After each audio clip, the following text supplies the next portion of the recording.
Good afternoon, ladies and gentlemen. Welcome to the masterclass of Claire Atherton. We're very happy, I think I can speak for Claire as well, we are very happy to see a packed cinema hall. Yesterday you had a chance, also here, to see Claire's most recent cooperation with Chantal Akerman, No Home movie. Today's masterclass can touch on various issues connected with that particular film or with Claire's cooperation with Chantal. I guess it will touch on many issues about that. Claire also has some extracts from films that she did with other directors. But to begin, or what I would like to say at the beginning, is that we would really like to be a very open session. We have not prepared like a fixed plan. We would like it to be more of an interaction with you as the audience. So please, I guess there will be mics around. So please feel free to ask any questions, give any comments at any point.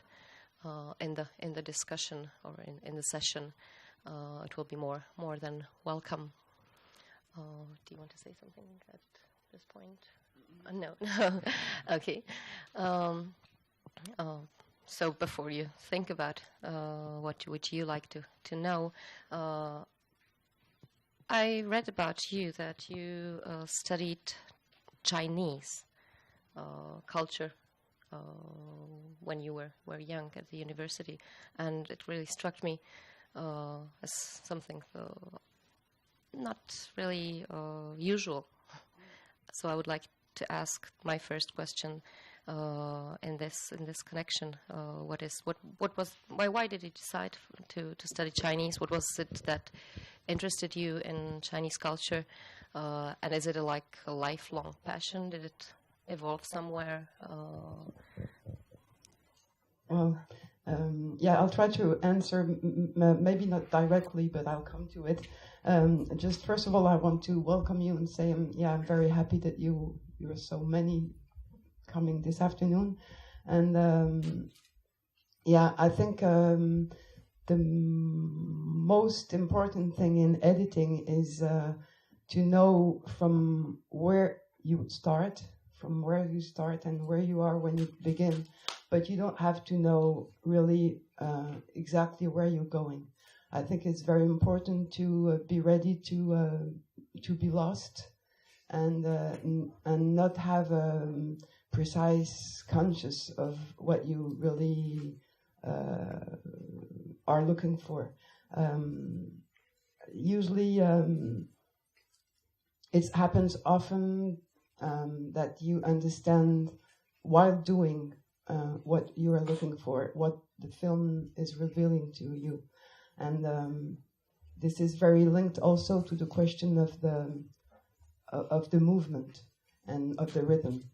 Often people think that the work on the rhythm is just to decide that of the length of the shots in editing.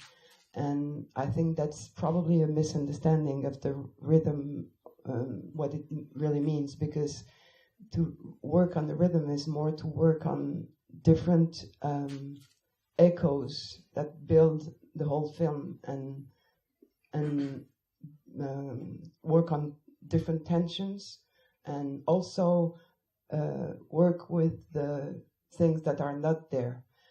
Usually young students have sometimes the feeling that the belief that we have only to work with the images that are there, and that if something misses, you have to ask the filmmaker to go and film more. And I think that's not a good way of looking to films and to creation in general, because I think when something is missing, it says also. And that's linked to the Chinese philosophy, because in Chinese philosophy there is this very important meaning of the emptiness, and the emptiness is a place where things are related to one another. So yes, to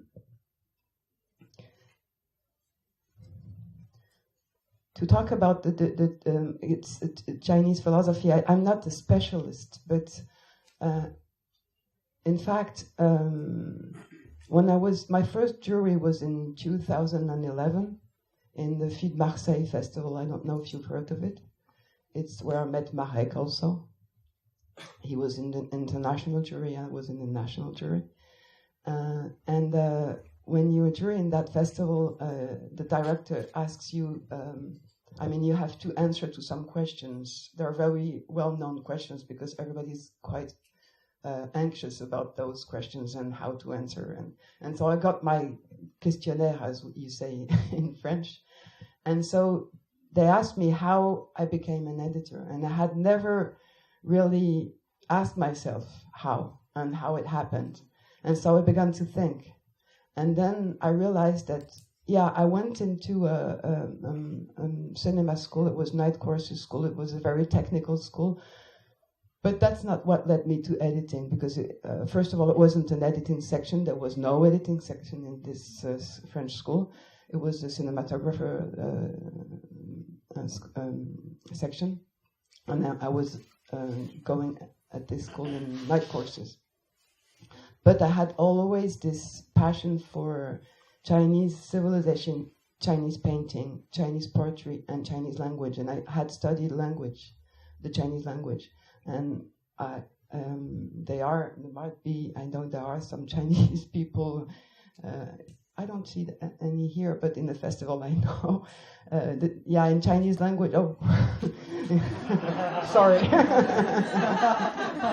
I'm really sorry. In Chinese language you have the writing and the different signs images put together lead you to a signification. And that struck me as a not native Chinese speaker. And so I was, very interested in that. And so that's the first reason for which I started to study the Chinese language. And then the Chinese painting they say that François Chang, I guess you know about him, he says that the Chinese painting is thinking in action. So it's like if the art and the life is really linked, and so that's something that was very important to me in my my path of life, to understand that art is not just a very special place where you learn things, or you go to art school and then you learn and then you do art. It's just a way of being and a way of living. And also I've talked about it already, but the link to emptiness, and in Chinese poetry, especially in I'm thinking more about the poetry of the Tang Dynasty. It's those poems that are like it's again like the language. It's it's the multiplication, the juxtaposition of images that create signification. And they, for those poetry, they don't use what they call in Chinese the empty words. I don't know if, and it's which are grammatical, that they are used to mark the past or the negation, and there are very empty words. And in Chinese poetry, you get those things out, and you just are with images and feelings, and it creates signification. And so this also is important for me, because it creates art pieces which are always moving. It means that somebody can receive them one way and somebody else can receive them another way. And so it's very linked to it's makes us face ourselves and our relationship to the world, to the past, to the history, so all those things were very much leading me in my work, but I didn't really know how. I mean, I hadn't really realized it. Another thing is that I think the images are art in general is like if it can transform the banal life, banal gestures of life, everyday gestures when you drink your coffee or when you walk, or those little things that are supposed to be boring and not interesting. With the images, with art, it's transformed in because the images are both music and a way of transmission of signification, telling stories or explaining situations. Images are both, and if as an editor, if you always remember that images carry those two dimensions, so you can be receptive to what they give you and what they make you feel, and you can build the film. Because the film, when you edit a film, I have the strong feeling that you don't make decisions. You follow something which is, you can call intuition, but this intuition is very linked to thinking. Some people sometimes oppose thinking and intuition. I think it's a mistake because all the Chinese are at the first row. I'm sorry. I'm really sorry about that. I hadn't seen you. Intuition and thinking, because if there is no thinking, there is no intuition. I mean, the intuition is empty in the way that emptiness is not interesting. I mean, it doesn't echo to anything. So all this is my way of working that I'm trying to explain you briefly as an introduction. And so maybe what I want to tell you also about the way I began is, so this link to the Chinese philosophy painting that we can talk about more later if you could, but I just want to say a few words of introduction. And then also I didn't want to go, and I said that already, but in an art school to really learn about art and what it should give to us. I wanted to go to a technical school. That's why I was following those night courses about technique, because technique is like mathematics or physics. It gives you something you can s'appuyer. You can hold on. Yeah, thank you. And to be also capable of receiving this and this intuition. It's if you're not the editing is really a link. There is a link between mental and physic. You have to be very in a comfortable physic condition. The editing room is very important. It has to be comfortable and welcoming, and protective also. And you have to be very, very well organized, and that the rushes for me have to be really very well organized, so that you can forget this and be receiving something else, which is not in the dimension of logic, but which is more something that is revealing to you from something with a part, an unconscious part of yourself or of the end of the filmmaker. So that was this little technical link to how I became an editor.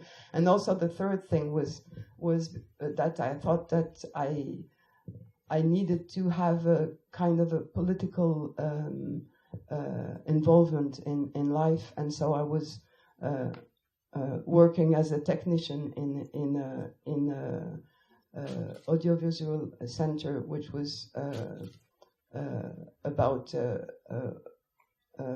women in different countries and women making movies. So I think that's a quite long introduction. So I thought that as a first, maybe you have already some questions, or if you want me to go and talk more about things, some subjects because it's true I don't want to. It's not a master class, because I have a little problem with the master word, but at the same time, the real masters, they know they don't know. So we can say that we begin with something and we go where we're led to. Because again, it's like if life looks a little bit also like it looks a little bit like the process of editing. You go, you don't know where you go, you don't know why you go, and then you go, and while going, you understand more and more, and that's what makes life, and that's what makes films. And so I really don't remember where I was going. And was this approach?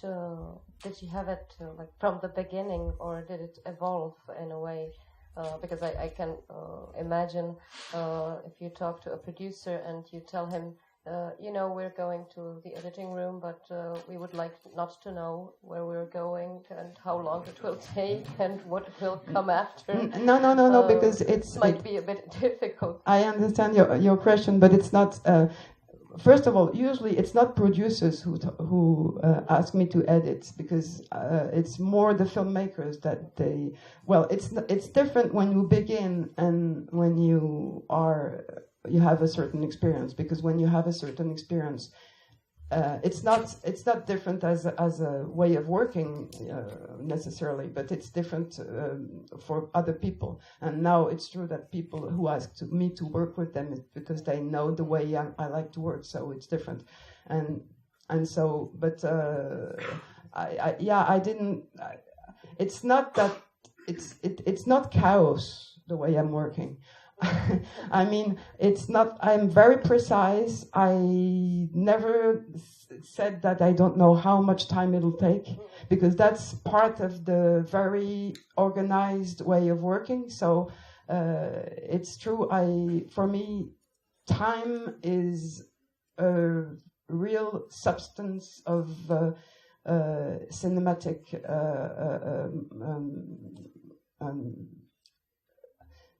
It's part of cinema. It's like in French we have this word which is matière, which is not the same word in English, because in English the translation is more material.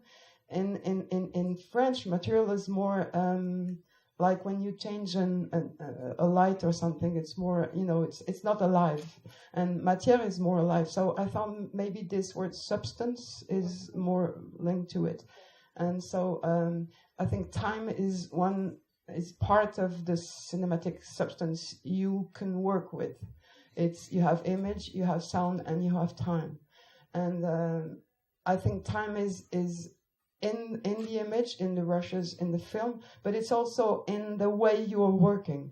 And the way you are organizing your time is very important. I mean, I'm not an editor who works forever on the film, or you begin one day and you don't know when you finish. It's very organized, and there are some rituals. For example, I don't work too many hours, because after a certain time you lose what you feel, and you're not close to your intuition. You just are working in the bad signification of the working word. So the first, if you want, maybe I can explain a little bit how I begin an editing, because but just to finish to answer. So it's not that I don't explain to the producer that I don't know where I'm going. It's more like here, because I like to explain a little more the process, But for the producer, I don't say that, and also at the beginning, I didn't really know I was working like that. You know, it's things you discover. Yeah, yeah. Oh, okay. I didn't really understand well. Yeah, the evolution of this approach. Yes, but at the same time, what's weird and what's incredible is that you're looking back in your life and you're realizing that everything, even when you were 18, was leading you to this. You know, for example, my favorite philosopher when I was very young was Bergson, who is really working with time, but I really had forgotten that, and the link with also the social issues, I didn't really realize, but I know that recently I've been interviewed for a book about the editors in Europe that it called Fine Cuts, and Roger Crittenden is writing this book, and he asked me other questions. So when people ask you questions, it makes you think. And that's what I'm waiting from film also. It's to make you think. And so he asked me other questions, and it was what were the most important films that I had seen when I was young. And I found my notes about that time, and I found that I was very interested in Europe 51, Rossellini, Gertrude, and also a film which might be a little bit well known, not the filmmaker, but the film, because it's a film from Godard, who is I think, but it's a scénario du film Passion. I don't know if you've seen it. And all those films, they have a link to telling stories differently, how social and political issues are part of the substance of the film. It's not just topics. And you know, you realize more and more that the every art pieces or thing you have read or seen or people you have met, everything is building you. So since there are some young people here, I really advise you to be open to many different things, even if it's not supposed to be art things. I think many things are nourishing you, and you don't really know how and in what way, and then life goes, and in one point you try to understand, but you don't have to try to understand too early, because when you understand, it's like, not for me now, I hope not. At the first when I began to talk about my work, I was a little bit afraid that it stopped something. I think it doesn't, because, well, I'm a little bit more than 50 years old now, and I think I can handle talking and go on with this acknowledgement. But when you're young, I think you don't have to try to understand too quickly, because otherwise it's like you ask yourself questions and say, why do I do that? And then when you have the answer, I think you don't want to do it anymore. It's like when you want to make a film. If I know many people always ask you, why do you want to do this film? What do you want to show? What's your purpose? How do you want to? What's your dispositif? Which is this French word, which is very dangerous. No, really, because it's how will you do to say that? And I think the gesture in art, in the movement in art, it's exactly the opposite. You have to be really full of your feelings and intuitions and thinking, but not consciously. There are many levels of consciousness, and we all know it. For music, for paintings, we all know it. We don't try to know exactly when we are looking to a painting to understand right away why is it blue or why is it red or why did he use this. And for filmmaking, it's the same thing. I think when you are full of this, you go and the film begins, and then something leads you. And after you forget this, and after in editing you have to forget again, and then something is appearing. So again, I don't know where I was going. Yeah. I would like to know not only which films did you like as a young girl, but I would like to know which films you like now. Let's say in these contemporary years, in this moment, in these years, what do you like and why? Like it? You mean It's enough. A couple of examples. You want a couple of examples of films I liked, for example, this year? Yeah. I liked very much, but it's not this year, but it's a little bit before, because he made a new film recently, which I liked, I think, a little bit less, but it's this, L'inconnu du lac, Rester vertical. Thank you. Alain Guiraudy. Do you know about those films? No. Yeah, it's when I have those two films coming, but it's like when in front of this kind of questions, sometimes you just don't know that you just don't remember any film because it's.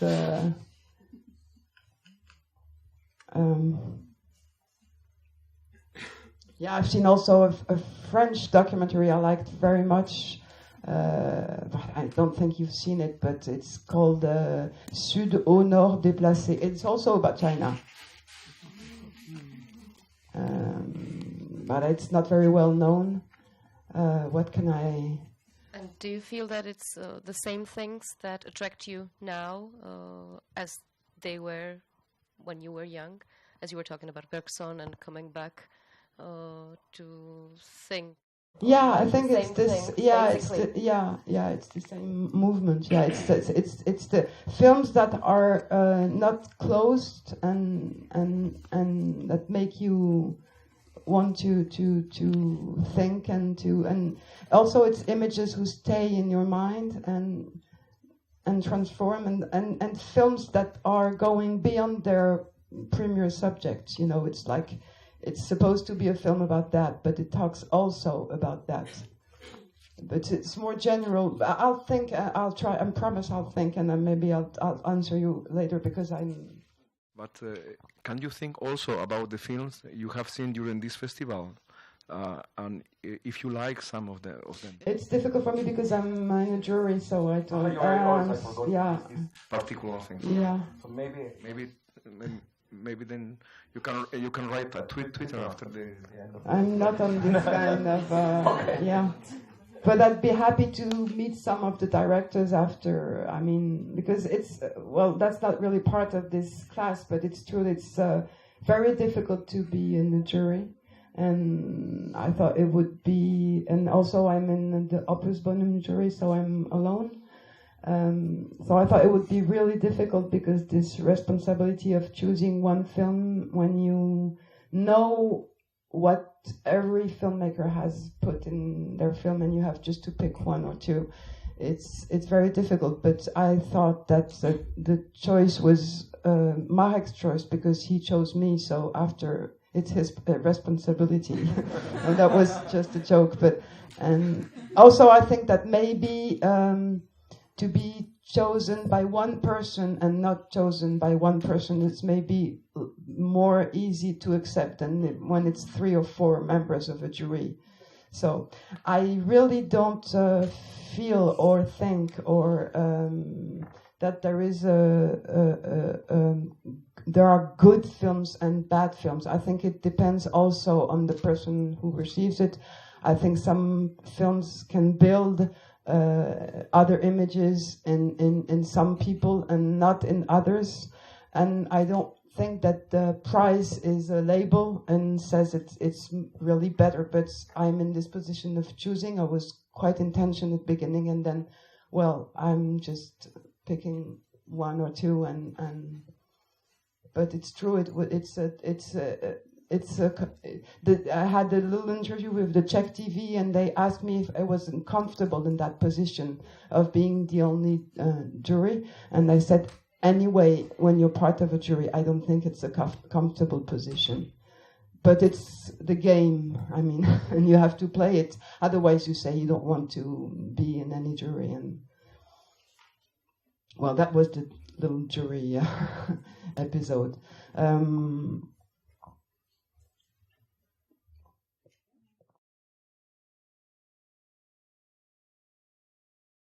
Just to follow up a little bit on your jury position, have you, when you are watching movies, and be it as a simple viewer or as somebody assessing the quality, it doesn't really mind,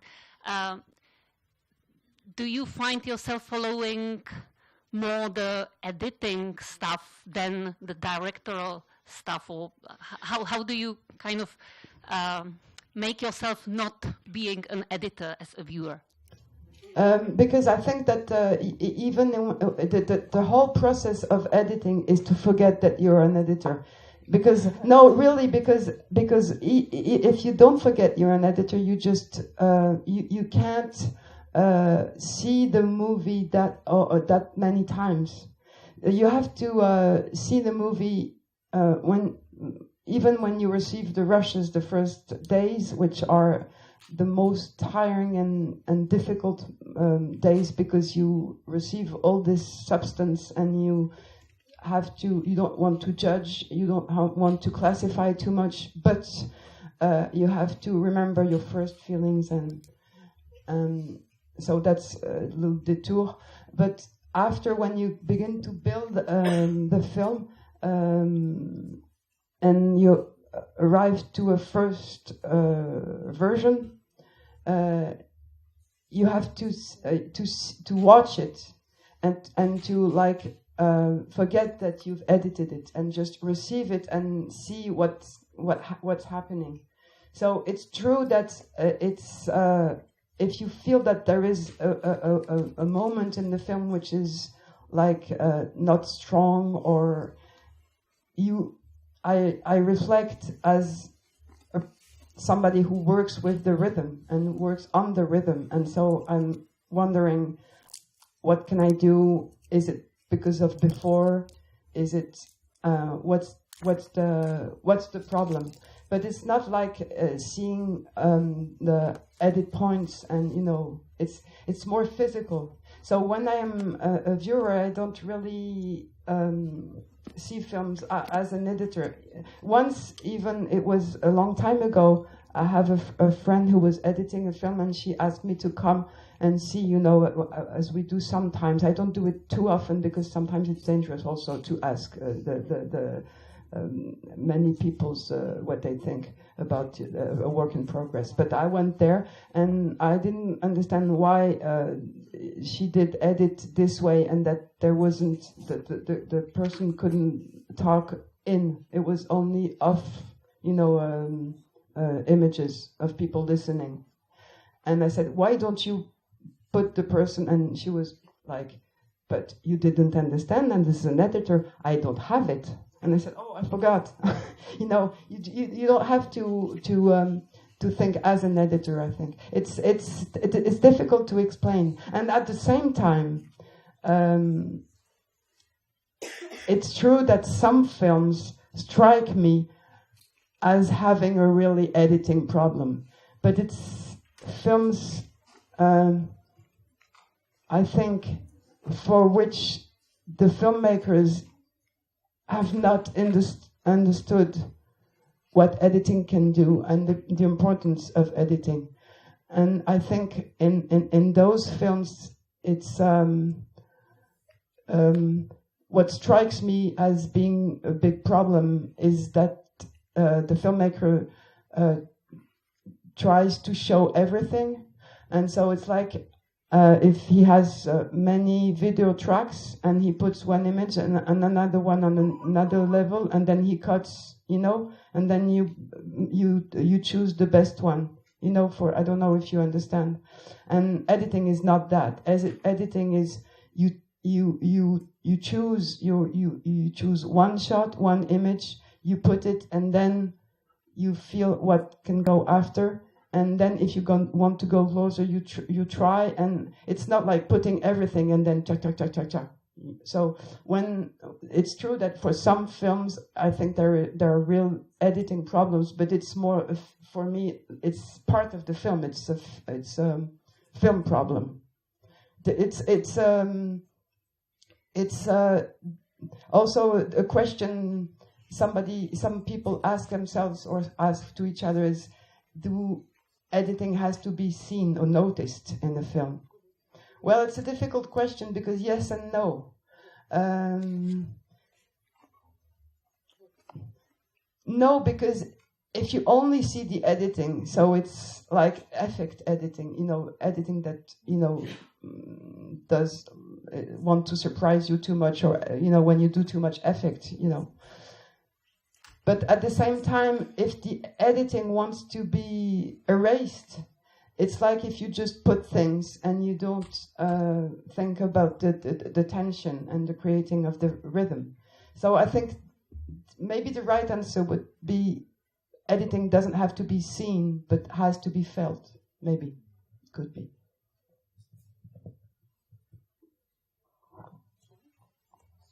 You were talking about the working process at the beginning.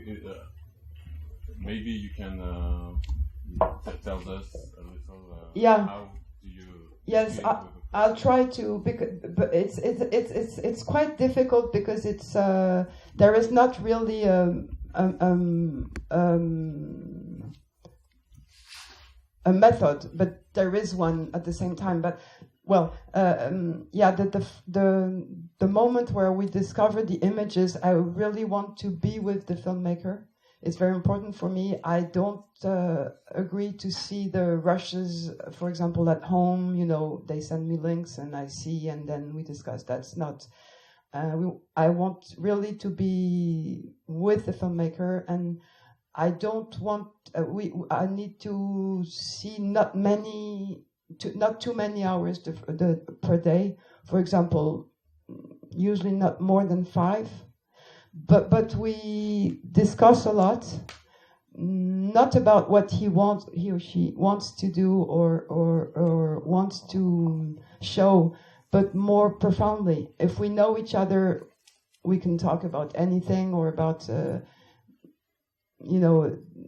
general topics that are linked to the film. If we don't know each other, we try to know each other also, and we can talk about like life in general, or in particular, what are our what we wait for in life, and you know, it helps to have build a relationship. So this moment is very important. So if there are a lot of images, it can take time. Also, I talk.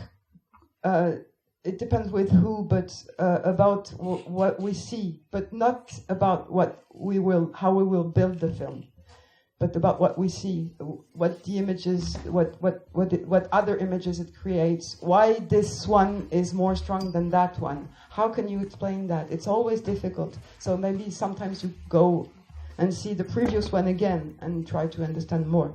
So it's a long process. Yeah, I think maybe some people can. Yeah. And then excuse me. No. I was just wondering because you did cooperate with Chantal for a long time on her films, on your films, but you cooperated with other directors as well, and on more films by them as well. So I was wondering if it's really important for you to know the director, or and to be in certain comfort zone where you know or if you are more of an adventurer who wants to try new things with new approaches. No, I don't. For example, currently I'm working with a filmmaker I've never worked with, and he just no. I like, and I've edited a lot of first movies also, which is very challenging and very interesting, and also because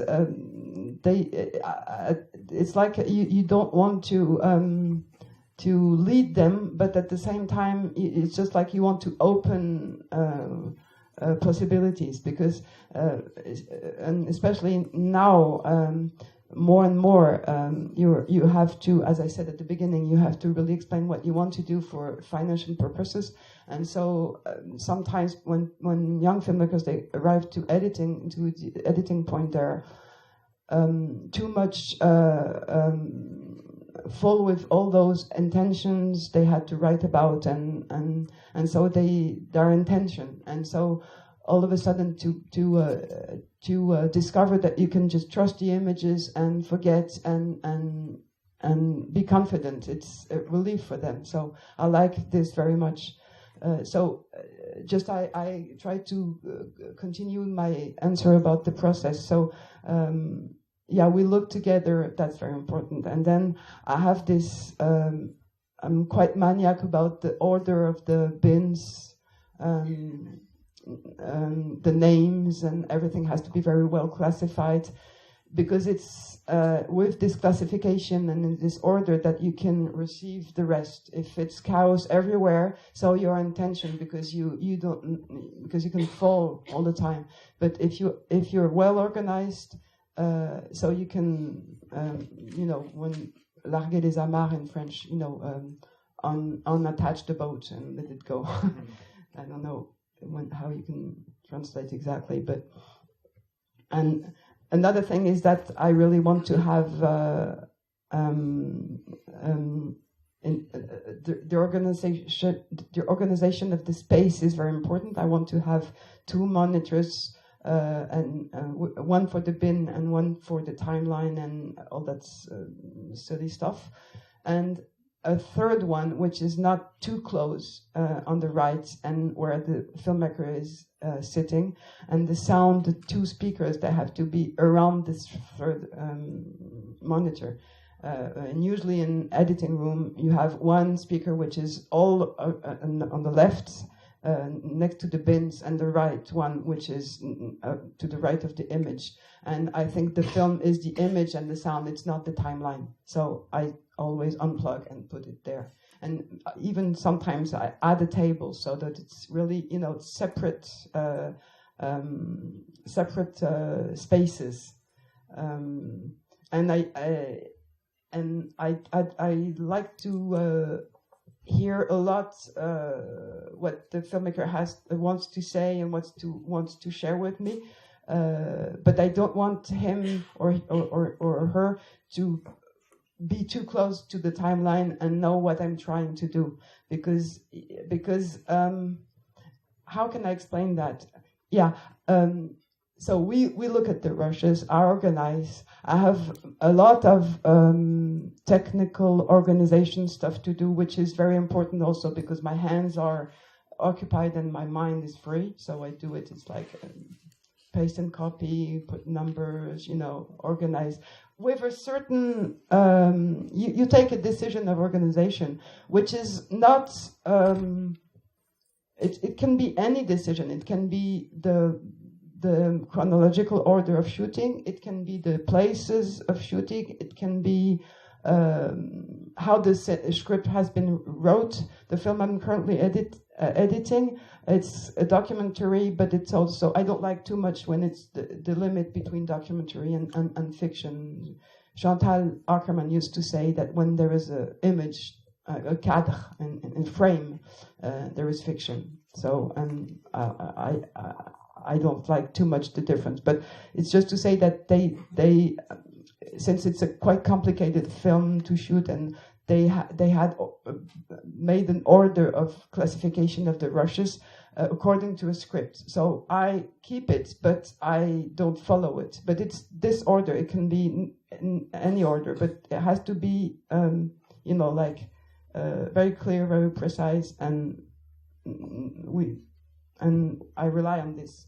And then, so all those classification work, and then when we are looking at the images, we talk about the images, and I have I usually write, not only in the computer, but on paper. And I put, I underline or I put marks on certain images I feel are very strong. And sometimes I feel this can be the first shot of so I just write one, or this could be an end, but I don't know. But it's just like, and then after, I try to build the beginning of a film to give the filmmaker a new approach of the film he wants to make, and that he can react to that, and that we know if we are in the right direction or not. In this moment, usually I'm alone. Sometimes I do it when he's not there, and I don't say I did it because I don't want to be. And at one time I say, well, I'll try something. Do you want to see? And and it gives us the possibility of reacting together and to know if it's the right decision. And when this is done, and then we can discover a new space of sharing and discussing and building. I think if an editing is going well, it's a space in which you are more free being two than being alone. It means that when I'm doing my little tries, of building the beginning of a film, or I feel I can listen to my intuitions and be free, because I know that the filmmaker will come and that this try will build something. If I was alone, I would always asking myself questions like, why are you doing this? Why do you put this shot and not that shot? And why do you like this sound? And all this, it stops you from creating. So I push this away, and then we can talk about something without just asking ourselves, why do we do things? And if the filmmaker sees the timeline, he sees my thinking or my gestures, and so he can understand or try to understand before feeling and receiving. So those moments are very important of building alone and seeing together, and all of a sudden building together, and then creating a space of sharing words, because words are dangerous at the beginning.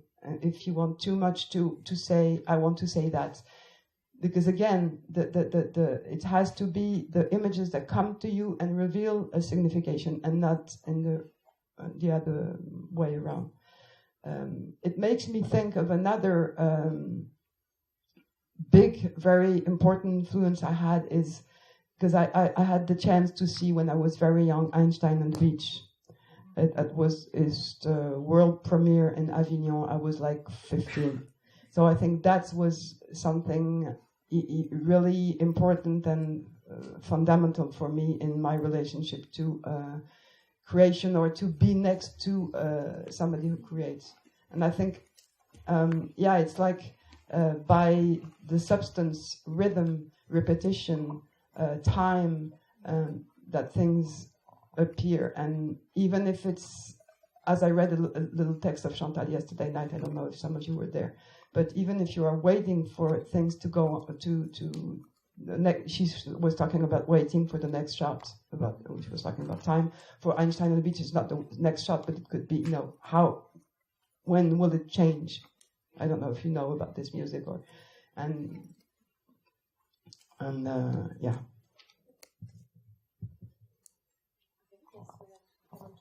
Can I just ask you about, because you're talking about the process, when do you never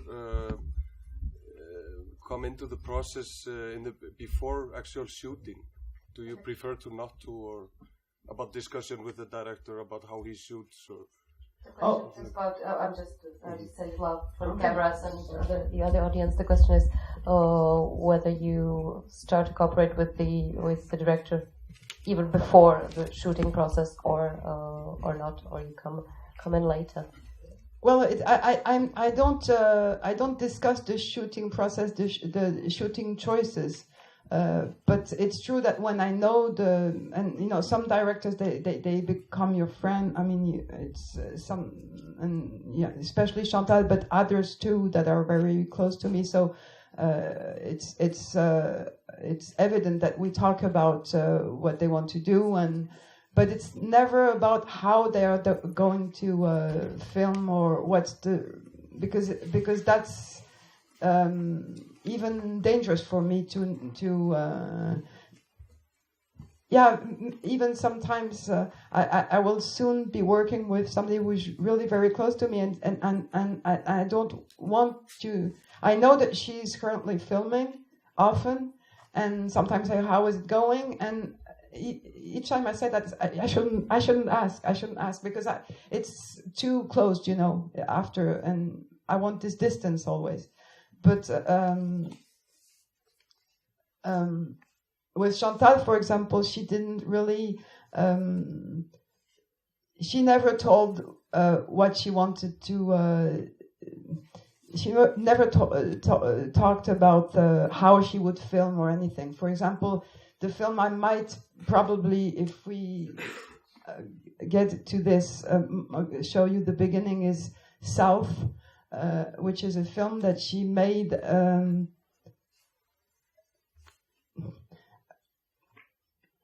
The thing that what was appealing her, what she was trying to attirer, what she was attracted to, was to go in the south of the United States and feel the silence and feel how the history is in the landscapes and how this silence is frightening. So she was always talking about the silence of the south of the United States. And also she had another project before that she didn't do, and it was an adaptation of Singer. I know that you like this. Isaac Bashevis Singer. And so yes, she didn't really talk about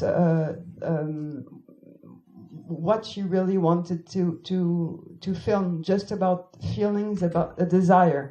And so that's great because it nourishes you and being like that and being receptive to what's going to happen makes that you can when you are shooting you can receive the hasard, you know, you can be very open to things that you didn't prepare, and to and when you're open to that, I think it really it's like if there is it's not magical, but it's like, and when you're open, things happen. But it's like in life, you know, when people we all have asked ourselves this question: when will I meet the love of my life? I think it's just when you're not waiting. But at the same time, you don't have to be waiting as an action, but you have to be in a position, in a situation where you're open. And then, you know, and exactly the same thing. I think it's like when this Chinese thought about art being very linked to life. It's always I have the impression that in creation and in the editing, for me, it's really like a philosophy of life. So.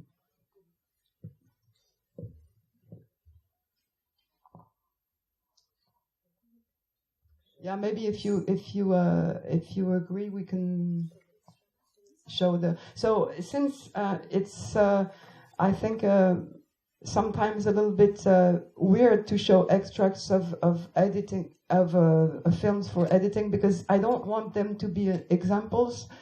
And also, I think as I told you about editing, I think editing is really the whole film, and sometimes you really understand at the end why this first shot was that long, or you feel it. And so that's why I decided to mostly the films I want to show you extracts from, I show you the beginning, so you see how things are built from the beginning.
it has changed a whole lot since my time. Back when, in my time of coming up at like these children's here, we had to do old hard slaving work for the white people, because we didn't have any other choice, because we lived in their houses, and they just took full control of us. I would say they took control of us because we lived in their houses. But once the black people woke up and went to doing stuff for themselves, they couldn't do us like they once had did us. They come to their senses. See, we would be sitting like this evening, we'd be sitting out in their houses, sitting out talking or something. One may drive up in the yard and tell you to come on, go down here and go haul some hay. Sunday evening. But that's just the way it was. So today, it's not like that. They can't come up now and say, come on and go out here and get on this truck and go to the hayfield, because we're in our own. Back in 1966, over on the Jones place from where y'all were today at the church, on down the road from there, it was a wood, just was a settlement of black people lived over there. But they was on the white man's plantation. And they had to do what he said do. But when the civil rights movement came into the county, that made a whole big difference. They didn't come up, and they didn't have the nerve to come up face to face and tell you had to get out of their houses. They would go home and write you a letter and give you so many days to be gone, and would tell you on that letter, I want my house for hay. You is no longer needed. That's the way they did us. Water in the wells, which is free. They didn't even want us to get water from their wells. We had to go down through the woods and ditches, what you call a spring, and drink water from a spring. That's the way the white people did here in these parts of the country. But it's better now. People had to go to work before day, milking cows to try to survive, to have food for their children and their families. Before day in the morning, it was so cold outside, you didn't need to be out there. But we had that to do. But now we don't have that to do. We live in these houses now. They may not be much, but they are ours. And we won't walk out there. We don't walk outside and see a sign said for sale. You got to go. So I feel good of it. I feels good.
Yes, I hope you understood the English, because Veronica told me it was probably maybe a little bit difficult.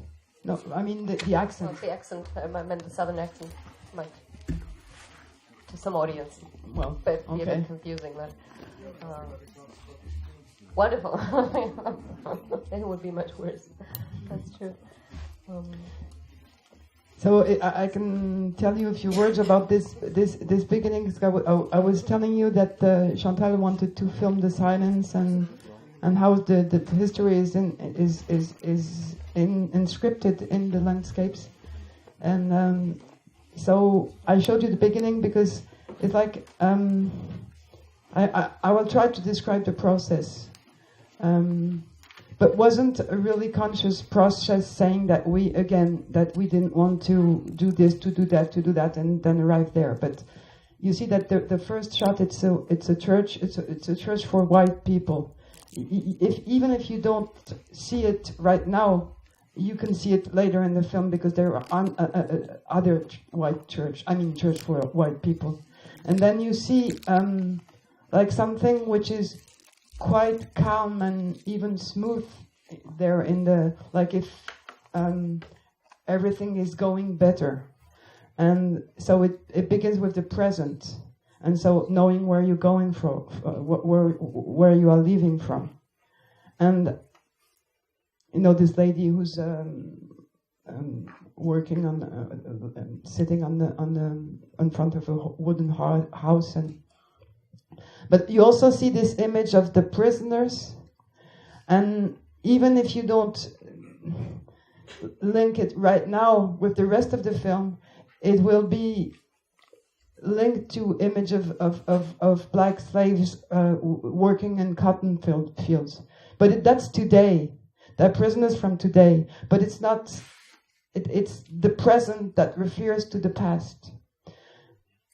It seems to be very intellectual, but it's not, because in the process of editing, it's just if you open yourself to all those layers, and then you build with listening to the musicality, and also something I didn't mention is the beauty of the images, because the beauty is part of the signification. I mean, and then you have this woman who tells about how it was before, and it's like, and it's at the same time it's very moving because all the family is together, and she's kind of singing also. And well, after, as the film goes on, you hear more témoignages, testimonies, and again landscapes, and then it's like if the témoignage we show trees, and after you have somebody who talks about a story of somebody who has been hanged on the trees, and so after, when you put trees again, they're full with this story, but it's not like if we point you. It's just that we put things that can create those links in you, and maybe different links. I mean, it's not. And an interesting thing is that during this editing, we were a lot listening to and talking about this Strange Fruit song, a song by Billie Holiday. That's many versions, but it was the first one, and we were listening to it a lot. And even maybe I guess you know about it, but maybe not. It's Strange Fruits. It's a song by Billie Holiday in which she talks about the strange fruits which are hung on the trees, and the strange fruits were the hung people. And it's a very well-known song in the United States, but probably less in Europe, because also in France, I had the surprise to realize that many people didn't really know what it talked about. But it still is a very well-known song. But when we were editing, we were very much thinking of this song and talking about it, and even listening to it, even with the idea that the song would probably be in the film, but we never tried. And it was like it was there. but it wasn't in the concrete work. And as Chantal says, we didn't put strange fruits, but we put the trees. And not only one, we put one, and then two, and then three, and then people build their own strange fruits story. And as we said when we finished the editing, we said it's a film which is built really on the dialectic between past and present. The present, the present has in itself the past, and because of this past, such things can again happen. And the rest of the film, there is a story which is told, which is a story of a young black man called James Bird Jr., who has been lynched and traîné behind the car. Dragged. Thank you. Behind a car for several. Yeah. And and this thing had happened 1 year before Chantal went to shoot, but after she wanted to go shooting, and when she came, she arrived in Jasper, which is the town where it happened. There was a commemoration of this murder, and so there was in the church a church for black people. And there have been songs about this. The commemoration, like gospel songs and stories about him and how he misses to everybody. But she didn't really know that there would be this commemoration at that time when she would be in Jasper. But it arrived, and that's why I was talking to you before the film about receiving the chance and hasard and things that you don't prepare. And when I say she didn't know, I'm sure she didn't know, because she really was not telling wrong stories, Chantal. When she said something, it was true. But at the same time, I think in somewhere in herself, she knew that something could happen going in Jasper. Well, so if you want to, yeah. Just quickly, why did you decide not to use the Strange Fruit song? What was the discussion? It seems to me often people think that Americans overuse music in documentary. Maybe the European sensibility is to use less. I don't know. No, it's not that. No. Well, that's there are many questions in your question that I don't know if it's not too much using of music. Sometimes I don't like the way people use music in documentaries or in fiction. And just to speak a little bit about music, and then I'll answer about Strange Fruit. I like when we use music to create tension and not to push on the feelings and emotion, which is quite different. And what I think is not interesting about music in films, but not especially in documentaries, is those when people use those little like layers that you don't really realize, but that they are not really tunes, but just layers to calm down and go to another chapter. That I think is not interesting, because it's like if you don't trust the possibility of a film in itself, and so you put little interlude between, and then so people can rest because they heard too much talking. Or for me, that's not interesting in a movie, and it's not interesting as an editing. And so and the music is not for me in the use of the music is not deep. But I think some films can have a lot of music if the music is taken as the rest of the substances, because I decided to call them substances. Like, I said there was the image, the sound. It's also the music and the rhythm, and part of all this, but not just like, either push or hide some. And talking about Strange Fruit, it was not really because we didn't want music or not want too much music. It was just because it's like if it was it fed us, but nourished us, but it's like if putting it was too much. It's like it was pushing too much. Like, say it's that we want to show. Also, I think it's very different for an American, Native American, than from European to hear this song, and I think it would have put it would have be too heavy for the film. The film wouldn't have the possibility of breathing and of creating his own links in you. So, but we didn't really discuss about it. It's just that it was there, and then we edited the film, and then the film was over, and we didn't put the music. But it's a little bit frustrating not to show you the whole film, but maybe you'll have a chance to see it.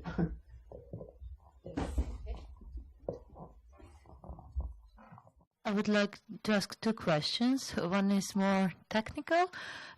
Do you work at two projects or more than one project at once? And what do you think of that? And the other one, rather metaphysical.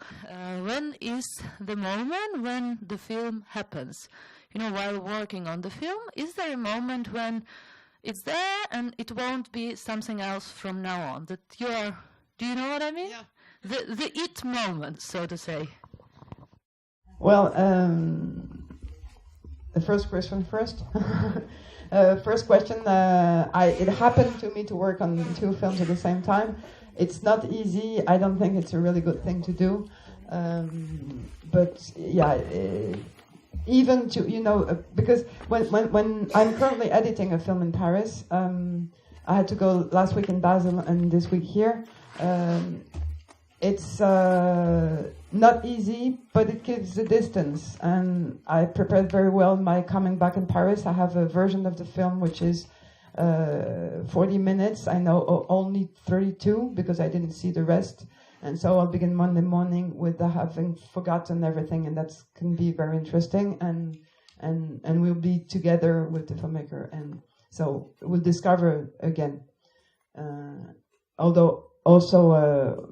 We just worked on another piece of the film, which is a prelude to the film, which is shown in the Biennale in Montreal. So we a little bit forgot the process of that film, even if it's linked.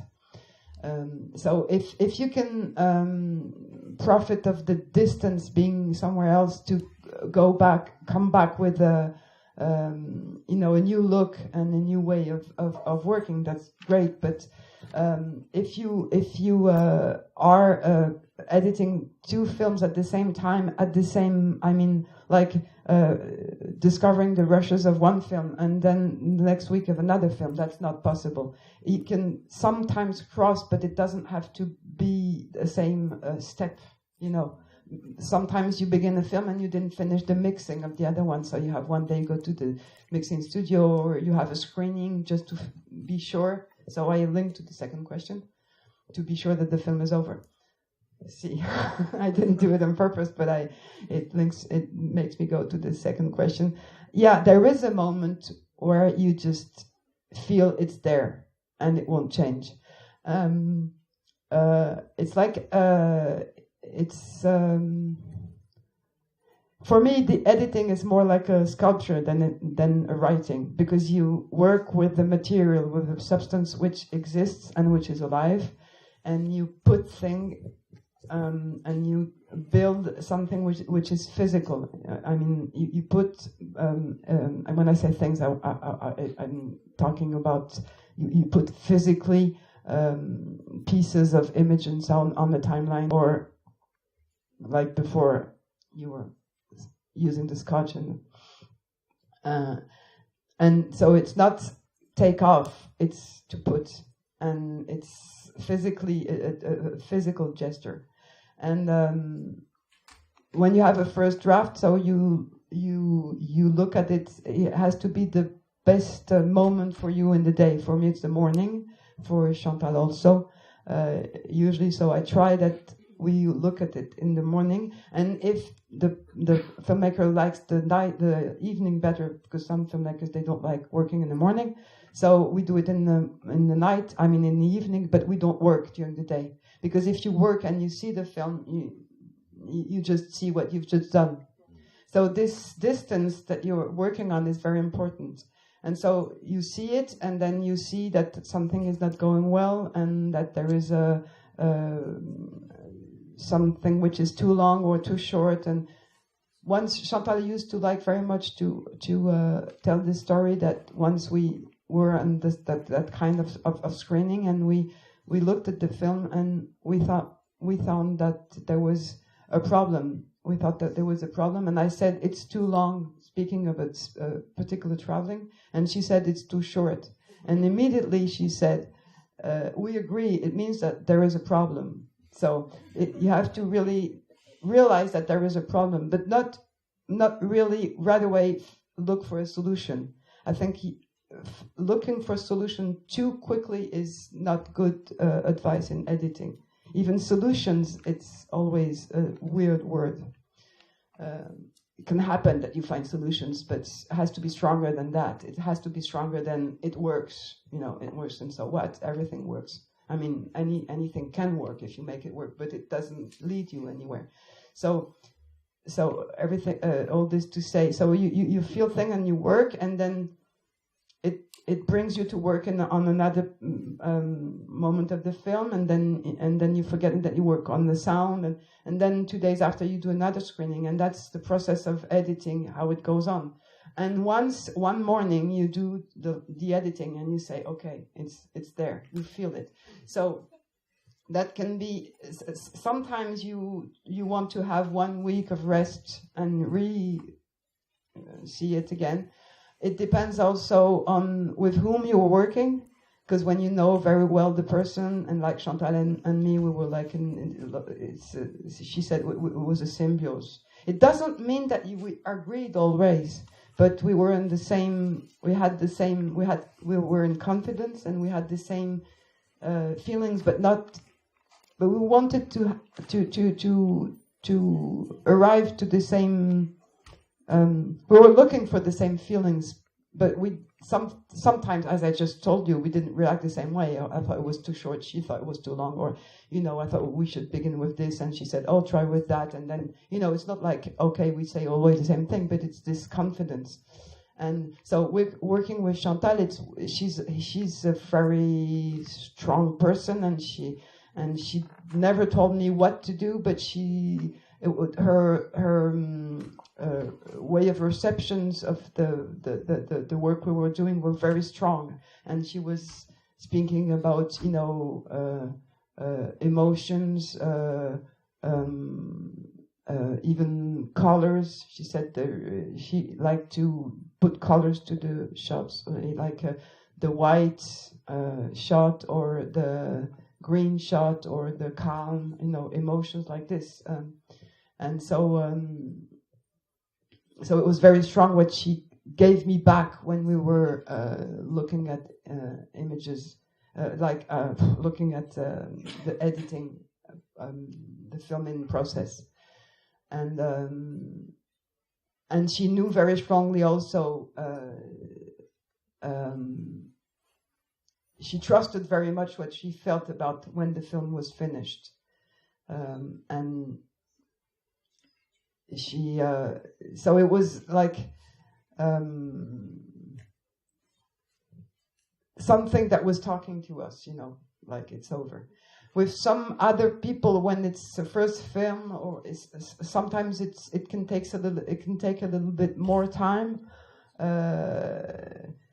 I never feel that I know more, even if I edited quite a lot of films, and sometimes I work with with a filmmaker who's it's the first film, but I never feel I'm in advance. But sometimes I feel that we need more time to be sure of where we're going, and so that's again a way of working with the time going by and what the time is left in the weeks you have for editing, and trying to find a process. And the worst thing that can happen, it happened to me only once, but the worst thing is when the filmmaker is all of a sudden afraid of the way the public will receive his film, because it stops everything. So, but it happened to me only once, and so he wanted to rework on the editing, but he said that he had a very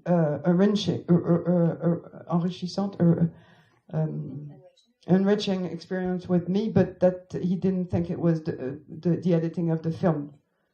So I told him that for me, I'm editing film. I'm not, my job is not to nourish experiences. But yeah, just I'm finished. But that happened just once, because usually there is like a confidence very strong, because I don't choose the film I edit with the papers you have to write, but by meeting people.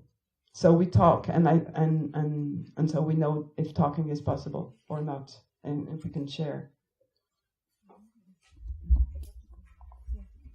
I have some more process-oriented question.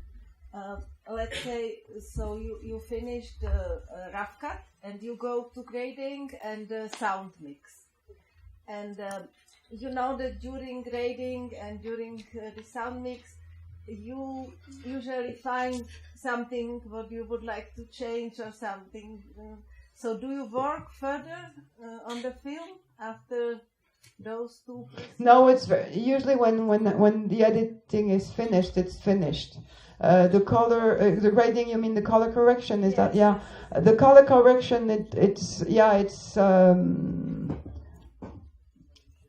not each time that important. Sometimes it is. Sometimes people think you have to do a color correction. Sometimes it's not obliged, it's not. So I'm not going to the color correction every time. But for the sound, it's another question. Because I work very much with the sound. And as I don't know if you heard well, but the sound work on South is very important, and it's a work we do in editing. I work with other sounds. I can't edit only the image. I mean, it's just crazy for me. I work with the sound, and even sometimes led by the sound. I mean, the sound is guiding me a lot. So when I arrive to the end of the editing, there is a very big work done on sound, and so I have many tracks already. So it's true that the mixing process, sometimes I work a little bit also with sound editors, but it's sound editors with whom I work very much closely. I mean, it's not like I give the film to a sound designer and it changes. That's not possible. So it's sometimes I don't have the right sounds, or I don't have the right equipment to go as profoundly as I would like to go. So I have another step with a sound editor who helps me or who knows my work, and then the mixing. So the mixing is very important too, and it can ruin really a film if you're not in a confidence relationship. So usually I either work with person I know when it's possible, that's the best solution, or if it's not possible, because I know there is all those financial limits that I have to respect, and so I try to go and to explain and to especially if it's like first movies, mixing is very dangerous, really very dangerous. Well, also because you can lose the whole process of editing, and well, it's true that I don't want to always oblige to go in such and such places for the mixing, because I want to respect the financial limits. But at the same time, it happens that producer, they think they do economy going there, and then it's so awful that you have to go elsewhere after, because so it's economy. It's always have to think about it really.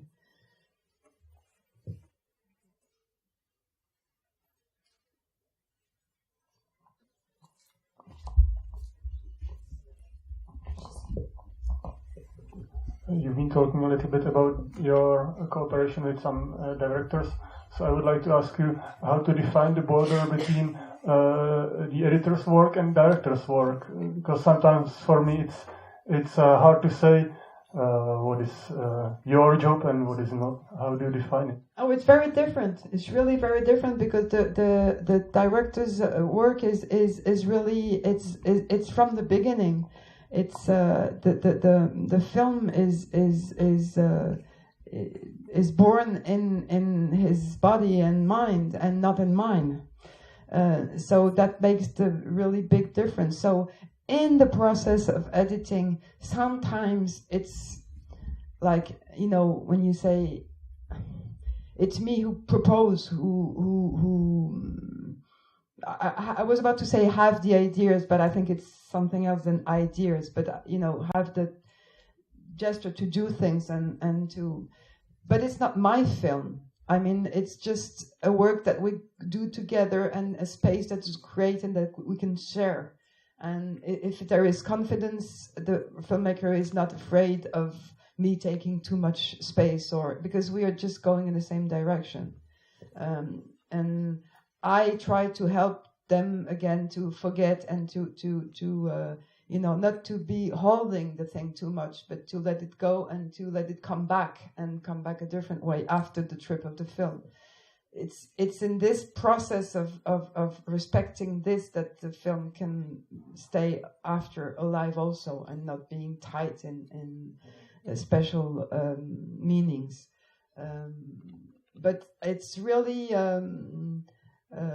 it's really a different work. I don't want to make films. I think there are many, I mean, really enough persons making films. I think editing is a real work, is a creative work also. Creative in the sharing of relationship with a substance, and with receiving and listening and feeling and looking, and that's the creative. I mean, it's very strong as a work. And you are a filmmaker? No, because maybe some filmmaker would like to answer, because I can't talk for them, but for me, I know it's not real. It's really not the same thing. It's, even if I'm part of it, but of this creation, I don't want to be, you know, too modest and say I'm for nothing. It's not that, but it's not the same thing. I'm at a different place, you know. It's like if I help them to see the film and the process from different angles. Yeah. Yeah, I just want to share what I found important personally. As you already mentioned, it's important to be somehow attuned on similar levels of energy and creativity, but that doesn't mean necessarily that you will always agree on the same idea. So for me, the main what is the biggest value of this collaboration is respecting each other creative territories, because all of us are storytellers. We are just using different tools, different devices. The same as directors, the same as editors. Yeah, it's really true what you say, and also it makes me think of something is that because you say we're all storytellers, and it's true, and at the same time, narration is not what we always think it is. It's not a linear story that is told in a film. It's I don't like too much when people use the contemplative word, because it's like if in contemplative you don't create a narration, but in film that don't have a linear story there is a narration. But it's like if the beauty in itself, the movement in itself creates emotion, that creates the narration. You know, it's this movement. when you have documentaries with very large amount of material, what you encounter the best, the more effect, or let's ask, how do you approach it? Do you start to build the different scenes on their own, or do you start to make a big rough structure which you refine afterwards? No, alors, I switched to French. Sorry. No, but not everybody, I guess.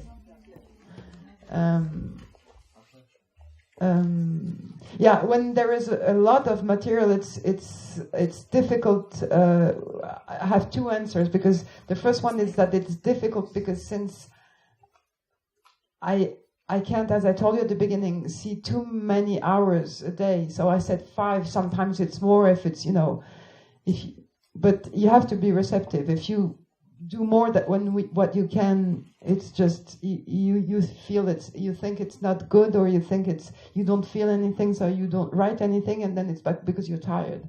So that's very dangerous. So when there is a lot of material, the time that I need to look at the images is very long, and it's true that it's difficult for me to find the time. So it's a little problem I have sometimes. I will have in January for a film I will be editing, because I'm afraid there is too much material. But the filmmaker, she will try to choose a little bit in advance, look at the things and choose. I say try because she will choose. But for me it's always a little bit dangerous, because sometimes you have on your own work an impression which is too harsh, or you think that this is better because it's well filmed and it's in focus, or it's interesting, the purpose, but you don't, and you might sometimes leave apart something, or not choose something which would be strong but which is not well done. But well done is dangerous. So it's for me always a little problem not to see everything, but I have to sometimes. So that's the first question, the first answer to your question. It causes me some little problems, because I don't really know how to answer to that. So we find a way, but and the second, when there is a lot of material or substance, I don't like to pre-edit too much, because after you have pre-edited sequences, and you edit it sequence differently if it's at this on this moment of the film or that moment of the film. If it comes after this, you will edit it this way. If it comes after that, and it's an echo to something that goes before, so you go faster to the, you understand what I mean? What I can do when there is really a lot of material and I'm afraid to be lost, is to do some kind of selection, but not too much edited, but just to be, just to do. It's always the writing, very important, because I think the writing is the best filter. When you see what you wrote, you see how you wrote it, and your handwriting also. You see the signs you put on the side, and that helps a lot. And also it makes you redo the process, not redo, but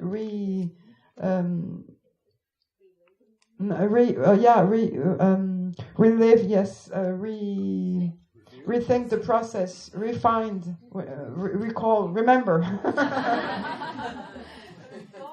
Yeah, remember the process of the moment you were discovering, and why you were attracted by that image, and what you have written before, and how come it was so strong. And sometimes it helps you to understand the process. So it's good to have the papers, but sometimes also I can put selection of moments, not too edited, but moments on the timeline, and so I go to them more quickly and not each time go to the papers, because it takes a lot of time, and if it's always the same gesture, so it takes a lot of time and it's tiring. So I want to be able to go quickly to images, but that's. I have it's really different film by film. It has to be very organized, but it's not always the same organization.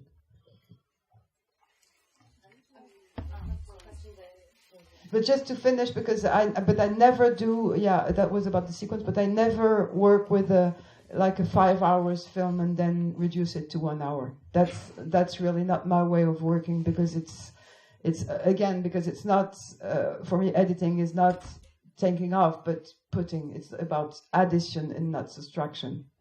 It's like you build, so you put, and then the film rejects some sequences. So you go. So all of a sudden, you thought you would go like this, and while editing, up you go like this, because you know that after you have time. Yeah, I found this difficult often when you have to cut shorter a sequence. It often turns out to shit afterwards. Yeah, that's why I don't think it's the right way to do it, because if you cut it too much, it doesn't look like anything. Maybe at the end you will end up by just taking one moment, which will be very strong because of the rest of the film and not by itself. So if you have, let's say, a new idea, a completely different idea from before for a certain film, maybe for an entire film, if this happens sometimes, you would rather build a new structure than changing the old one. I must say, but it's a little bit. It's difficult to say, but it doesn't happen so much to me to change that much, because I don't go too fast. I have quite short lapse of editing. I mean, it's when I say quite short, it can happen to be 6 or 7 weeks, which is not that much. For South, it was, I think, 7 weeks, and we were working only the afternoon. I don't know why. No, it's true. I don't remember why, but we were working only in the afternoons, and so it's not long periods of editing. So you'll have but at the same time, I don't go too quickly. It means that if I find the 3 first shots of a film, I have the strong feeling I have to stop. And so I go to look at rushes again, or, and so when you build, you really build. It's not that you just, try. And also this process of looking to what you've done until then, even if it's 15 minutes, you look at it at the right moment for you, usually in the morning again for me, and you really listen to it. And if there is a false note, you hear it before the end of the film, and so you change, and then you build differently. If you, this spirit you are in, this position, this mood you are in when you look is very important. The students or young editors, sometimes they go too fast, and they say. I was teaching at the FEMIS, and we were talking about the possibility of editing, and one said, "Okay, I'll try and we'll test." I said, "You'll try and we'll test," but it's the words. I don't want to be like an old lady saying that you're not using the good words, but words are important, and I think for test, it's not the right word for cinema. You don't test a painting, or you test electrical. Like this, but you don't test a film. So it's just to be careful to everything. The word you use, the time you look, the sound. I mean, excuse me, you had a question before. It's more a technical question. I suppose you use Edit. Yeah, but I used a lot Final Cut also. Yeah. Because I was wondering if you think that it's still one of the most powerful programs, and if you feel like even Premiere is getting very strong.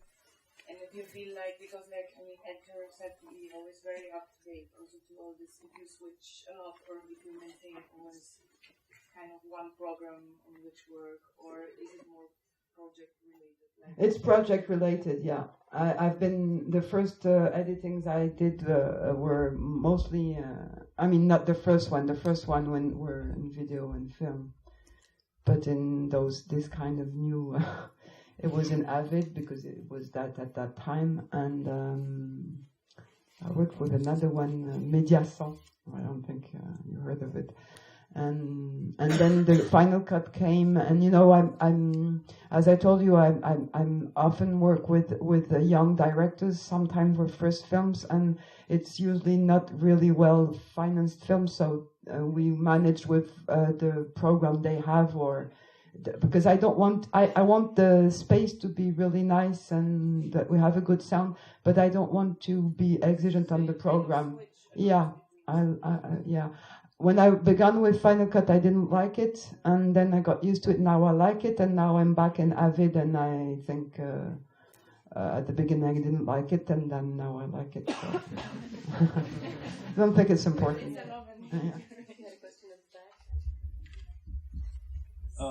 In transitioning from one cut to the next, what is your technique or your thoughts about directing where people should be looking in the frame?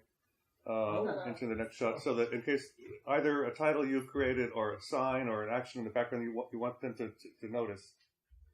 Oh, I don't know, because it's more. I don't have a particular point where you know, sometimes I don't think you are aware of everything you see, and I don't think if something is in the film that it's the reason why people see it. You know, it's not sufficient for people to see it. You have to do more than to put something in the film so that people see it. Is it clear or not? Yeah. Well, maybe I'm not asking badly, but when there's some detail that's important for them to catch in order to understand the meaning, I've had people say, I didn't see that the first time at all because you had it in the wrong part of the frame and I was looking over here. Yeah.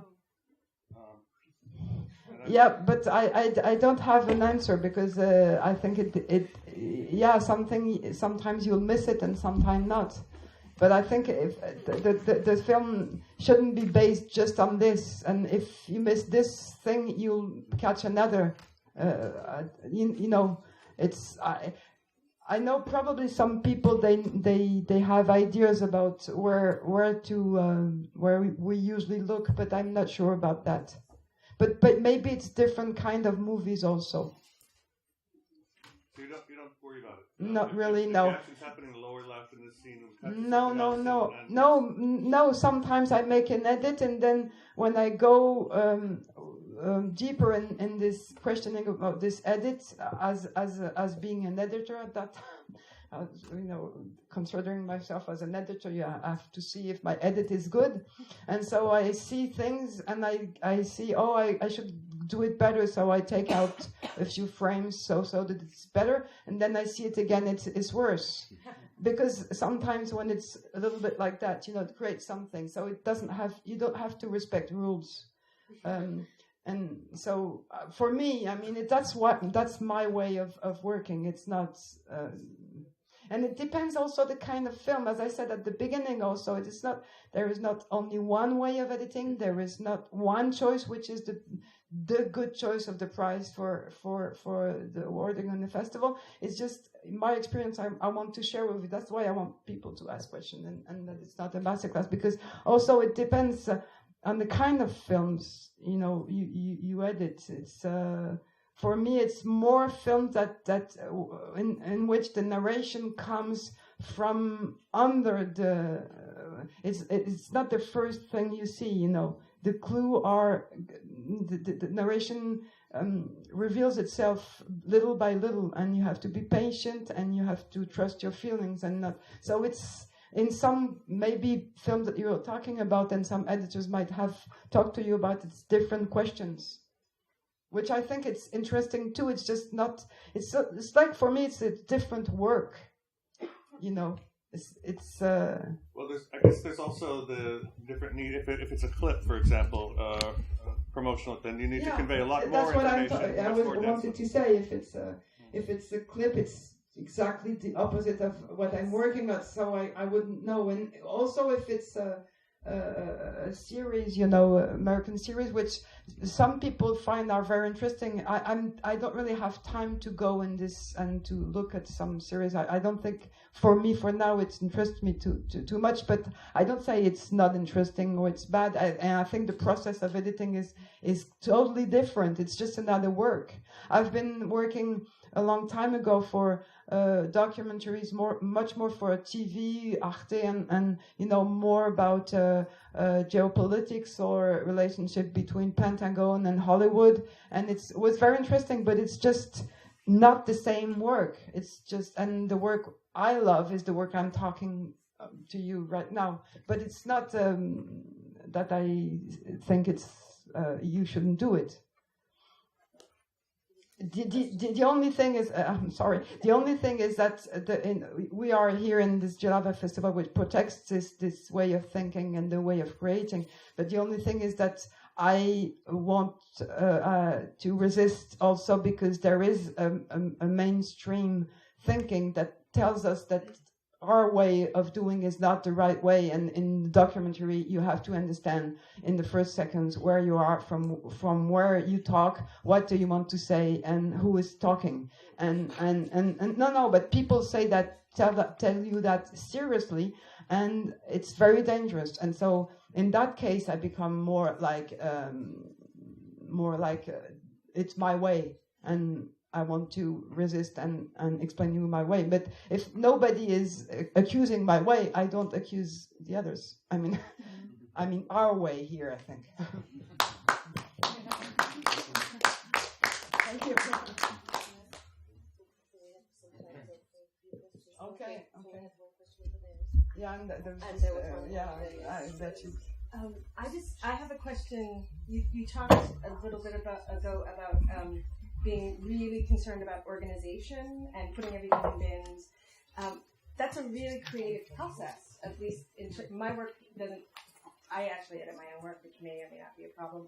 But excuse me, I edit my own films. Oh yeah, but no, I admire this. Yeah, but one of the things, I'm having a problem with the film because it's a bit bigger than any film I've ever made before, and I wanted to ask you about when you organize the material. Do you watch everything and then start to put it into bins and start to figure out where things... It depends, because sometimes if you have to... It really depends, because sometimes if you have to watch everything before putting into bins, so it's a huge work, and it's and so it's after it's too much. You have too much influence of the organization influences too much the creation.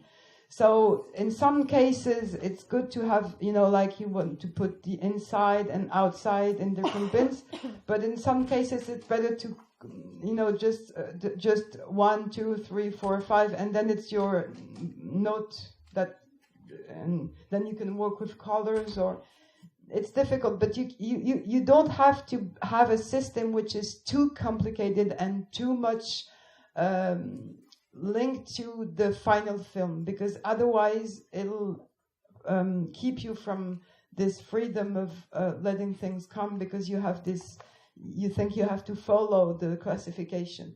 The classification is like any classification.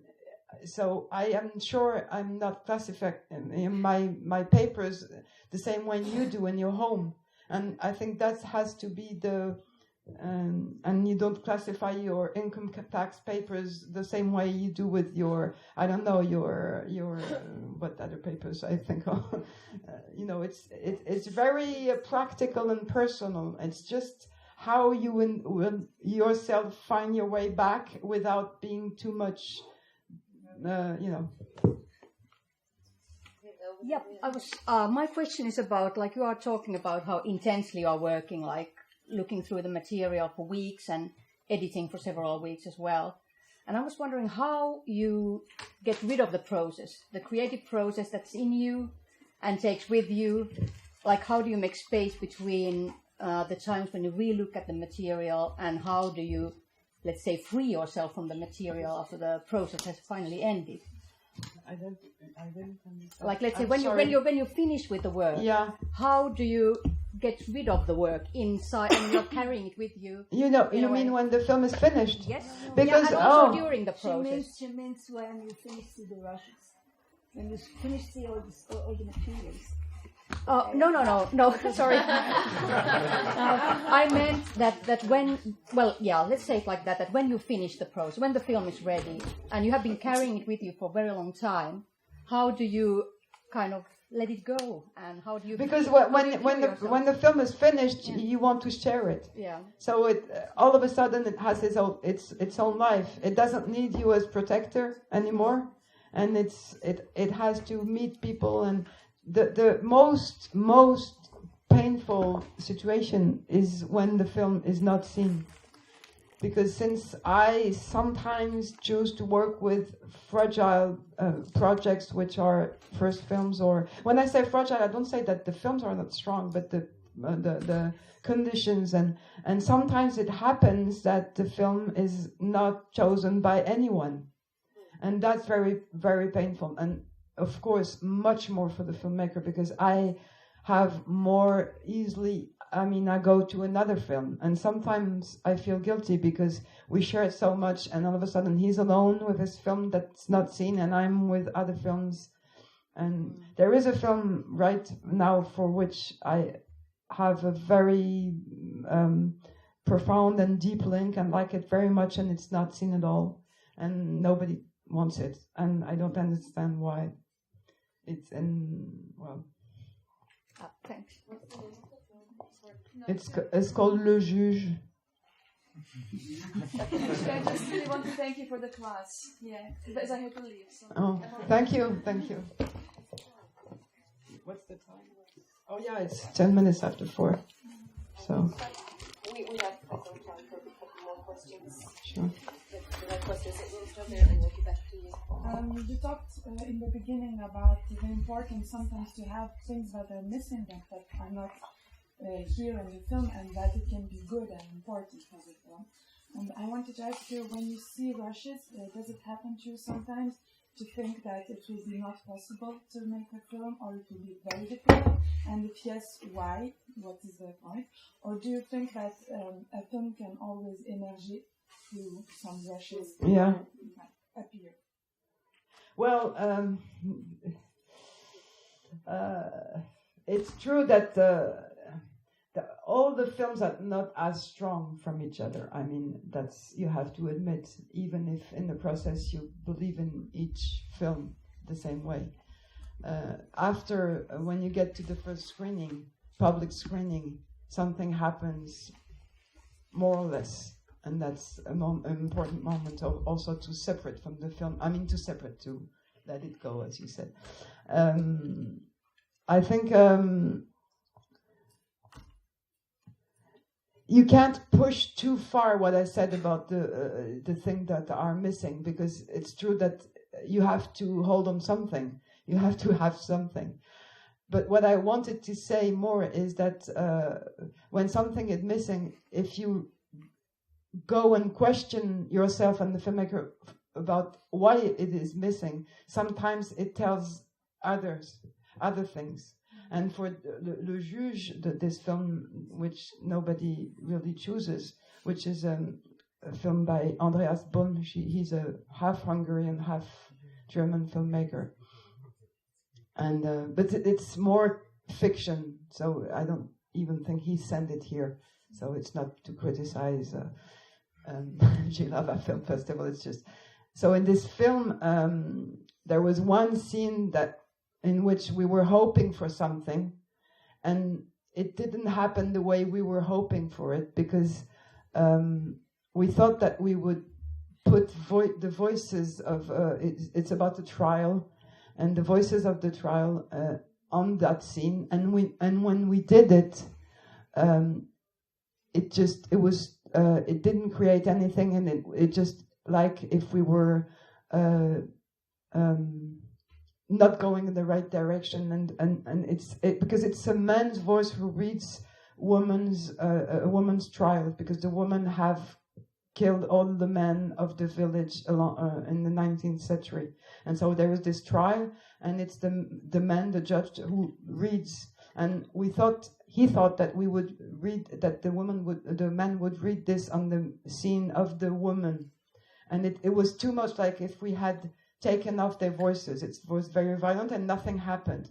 But the scene in silence was so strong. It's like if in this silence and in their looks, something was happening. And so we tried to understand why the result that he was waiting for was not there. And it was because before we had to build differently, and that it was normal that we couldn't wait for those words to be pronounced. At that time, they would have been too simple, and the film would have, it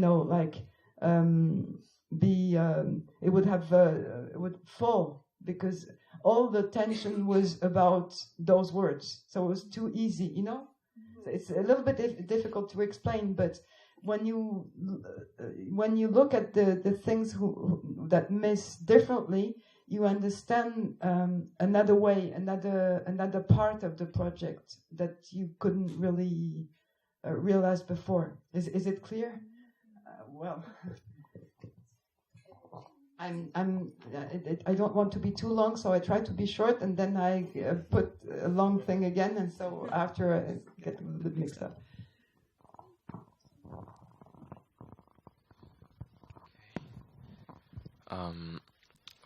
First, I want to say that I like the NoHo movie very much, and I seen it a few months ago in Taiwan, and that's the movie that will really it makes me I cannot watch it again. Like, it shows yesterday, but once I know what's going to happen, I stay here for a while and I just can't stay here any longer, and I heard of your speaking before the movie yesterday, and you said that the process of the making of the NoHo movie is that you were just putting those footage together, and you don't know what's going to happen next, and also what's going to happen to Chantal's mother next. So you're starting to doing it, and I don't know. Because we're making like documentary, and you are dealing with some people's life, and once you know what's going to happen next to the people in their lives, and how to going to make a film with those kind of feels, because it makes me feels like it's like you're having a knife or something, and you're cutting someone's feelings and life experience. I don't know how to say that, but it's just painful for me, because we are also a filmmaker, and we also film our own parents, and somehow it's quite a bit scary, and it's to see Chantal's movie. I don't know if I expressed my question well. But thank you anyway. But first, no, because I'm happy that we mentioned this film. What I said yesterday, maybe it wasn't very clear. I was quite nervous yesterday night, but I didn't mean to say that we didn't know what would happen. It's just that because when we worked on this film, Chantal's mother was dead. So we knew that the film would lead us to her death quite quickly. What I said is that when I arrived to Chantal, because we were editing in Chantal's home, I didn't come for that film. I came for another project, which was an installation with the images of the desert, which became after her installation named Now.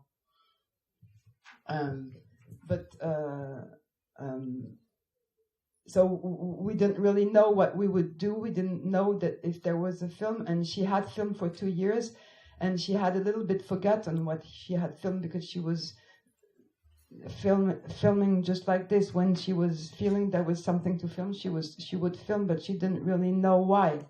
And so all the rushes, it was so messy, it was everywhere, and many computers, little cards, telephones. So that's why I had really an assistant who's very important. I wanted her name to be at the beginning, because she really did it. And also personally, she was a very important presence, helping us a lot, and dealing with all this technical stuff. Because, you know, Chantal, she had thrown away also all the links, you know, the folders and folders and folders. So we had to have new logiciel applications. So I mean, that's not really interesting, but it was very messy. So Chantal, she knew she had filmed, but she really didn't know what she had filmed. So the first thing we did was to look at her mother's images and to keep her mother with us. You know, like if we didn't want her really to go, and it was very moving and happy process. And it was very moving also because we were with her, and also because Chantal has the reputation of, you know, very particular frames and very precise. And in those images, there were all kinds of frames, you know, and she didn't, when we were looking at the images, she wasn't in judgment of those images, because she was just with her mother. So it was this simplicity of her with her images was very moving for me, because even sometimes she said, we're going to do a film of 6 hours, and you know, we were looking at the image, and there was this bottle of milk, and the camera was like this, and she said, it's extraordinary, but it was a way of being there. And so that's a proof that she didn't have rules, because it wasn't a film. We were telling ourselves that it was a film because it helped us to see the images, but we were just looking at the images. It became a film when we began to mix. The first time we mixed with so when we did the beginning again. And then all of a sudden it became a film, and all of a sudden we could be very drastic. You're French, can you help me? I always... drastic? Okay. So thank you. I'll know it because it's drastic is one word she loved really very much. Il faut qu'on soit drastique. So, and we could be, but before, no. One other thing which is impressive and so strong is the way that she would build her frame in this film, because she for sure didn't have a tripod, and she would put the camera on the table, and you know, and there was a piece of the table that we were seeing, and the camera was like this, and it was a big noise, and all of a sudden there was this shot of the kitchen, and you say, how did she do that? And that's, you know, it's not a decision, it's a feeling. It's even for Jeanne Dielman, she told me that people were thinking that she was doing a film about a woman's alienation, and she was thinking she was doing a film about a woman who was obsessed by her. I mean, who loved cooking, and who was obsessive, but you know, it wasn't about an alienation. And so she said the film has been received that way in that time, but wouldn't have received if it would be today. It would have been different. So why did I say that?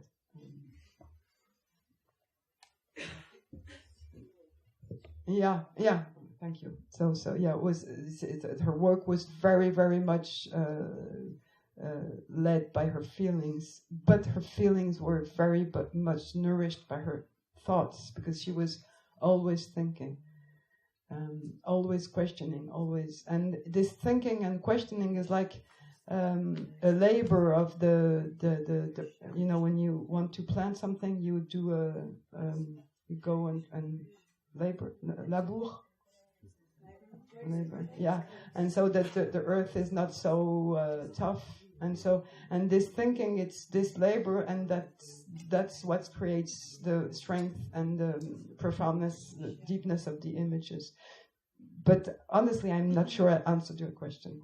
I just wanted to be a little bit more precise about what I said yesterday night, but I didn't really answer. I didn't really understand what you said about the knife.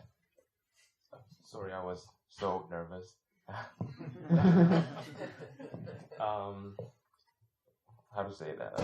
Just the feeling of editing, of cutting those footage into pieces and put them into the timelines. Sometimes makes me feel that way, especially when I'm looking to the No Home movie, and but maybe I think I understand more. But you edit your own films. Yeah. Yeah, that's very difficult, and also it can be painful because you're on the same, you're in two different places at the same time. Chantal wasn't the one to cut. I mean, she was the one who would receive the cut and say something. So it's not the same process. It's not the same for some films which are very, very linked to you. It's important to work with somebody because it's also when you this freedom and this different look makes it leaving the person and going to the others. And it's difficult for you to do it. But another thing I just want to answer, I know we have not much time, but I think you should try not to see editing as cutting, but more as editing. Because there are two words for editing and cutting. And cutting is a violent word. It means that, you just cut things and you take out but if you think more of editing as a building, it's not the same thing, because when you put things together, you gain. And when you cut, the word cut, you lose. And you lose and it's lost. But when you choose, you lose, but you gain something else, The choice is not the same thing. Then when you choose, you put something apart, but you build. And by building, you find. And see? So I think it's the knife problem. Okay, I think we're last question, and then we have to finish this session because there's another program coming up. So yeah, we can. Do you mind? No, I can talk loud. I'm a professor. Okay. Do you mind talking just briefly? I got to see No Home movie for the first time last night. It was amazing, and I thought you had mentioned the desert before the film started, and so I was very cued to look for it and to see it and to think about it. But of course, then the movie happened, and I was swept into the movie, and then I started to think about the desert today again. And it resonates on so many levels symbolically. I'm just curious how you and Chantal saw it functioning, and if I'm reading it the right way, or does that even matter? I mean, I think about it in terms of Jewish life. I think about it in terms of what she was actually shooting, the Mexican-American border. I think about it in terms of the desert of, Palestine. There's so much symbolic reference in those shots that are very open. Yeah. In many ways. No, but I think it's true that all those meanings are true, and also they're true because you found them, and she didn't. The only thing she didn't want anybody to know for sure where was it shot, and I had to look it up. But what did you find? I just saw it from the installation that maybe it was the U.S.-American border. But in the film, I didn't know, so I thought maybe it's Palestine. I don't know where I am. Yeah, but you still don't know. Right, okay. Because who tells you that it's true what you see? It doesn't matter, really. No, it's important that it doesn't matter. Yeah. It's an elsewhere, and I think for me, the most one of the most important sentences of this film is I want to do something about the fact that there is no more distance in this world, which is a questioning about, being together and being distant, and how, what does that make, and what is the elsewhere of each of us. And it resonates also with her other film, which is called Down There, which is shot in Israel, but it's that imaginary Israel. It's not, it's an elsewhere, what a hoping land of everybody. So I think she said that, I said it yesterday. So, but she thought it was her most immediate film, and that she was hoping that everybody would receive it his own way and build something. And she thought that, it was very immediate. She said that she goes there in the place where she didn't go that directly with the other films. And I think that she couldn't have done that film in first. And I think also that it's very, very, very much a film of her. I mean, it's kind of referring also as an echo to many films, of course, Jan Dilman, but also News from Home, and everything. I just talked about Down There, and so it's.